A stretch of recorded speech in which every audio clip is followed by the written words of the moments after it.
Speaking of bonds, let's hear right now from a market legend that is Bill Gross, Bond King, co-founder of PIMCO as well, author of a relatively new book, The King and I. Bill agreeing on last minute to join us by phone. Bill, really do appreciate this. You tweeted out 2 weeks ago, March 14th, that Trump does not seem afraid to break things and that market strategists have a hard time of pronouncing the word bear. How do you see the markets playing out from here? You've lived through a few of these types of cycles. Well, it's good to be with you again, Brian. I think that this event, if you call an event from yesterday in terms of the tariffs, it's a similar event to the gold standard, going off the gold standard in 1971. It's an epic event.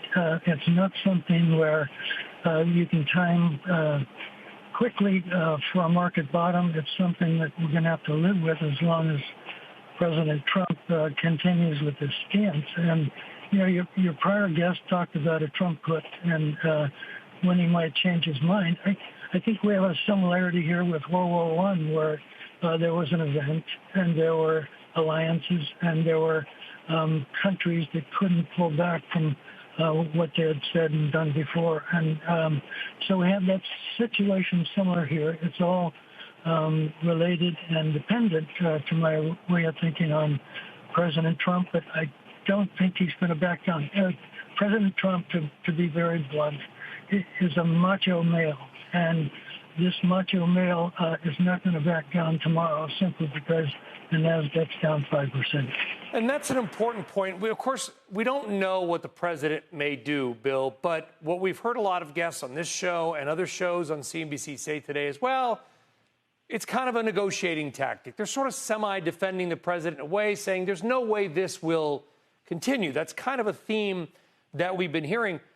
But what if it does continue? And not only continue, Bill, but other countries then retaliate against us, and it continues to escalate. What would be, you know, a sort of a best and worst possible scenario as you see it?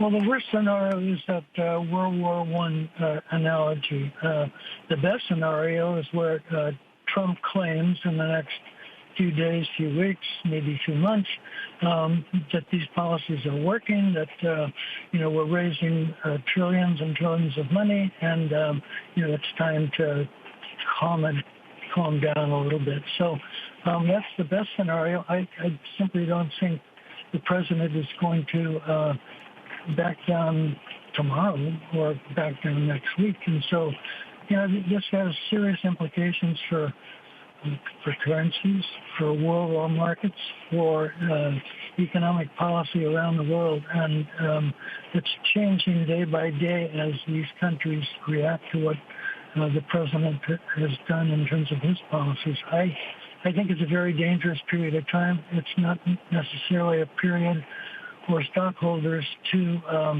reach in and try and grab a bargain like catching a falling knife. I think there will be time to buy many of these bargains over the next few days, over the next few weeks, over the next few months. So be calm and certainly don't sell in a panic way this afternoon. So, Bill, you know, again, appreciate you joining us. You're very, very good at kind of translating the macro into really tactical moves. And in a time like this, you know, some of us are kicking ourselves saying, all right, I guess we should have bought the 10-year up at 5, or, you know, I guess it's not a great long-term investment. But whether it's fixed income, whether it's, you know, stocks, and I take your note of caution here about, you know, there's going to be more downside. I mean, what tactic, and people are talking about credit spreads today, you know, high yield is widening out and so on and so forth. So I would just be curious, like super tactically, what are the positioning opportunities here? Well, what I've been doing, a lot of it today has been taking place, I guess, is buying domestic companies, buying telephone companies like AT&T and Verizon, buying tobacco stocks that yield 7 to 8%, like Altria, buying domestic companies, and they're doing well.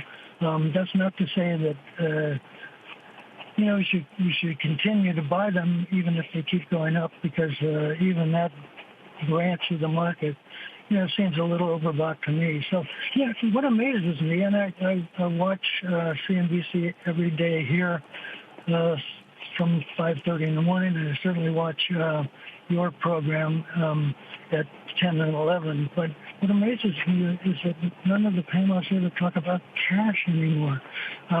My cash portfolio yields 4.3%, and it doesn't go down. And so while we're waiting to see what happens, there's nothing wrong with the word cash.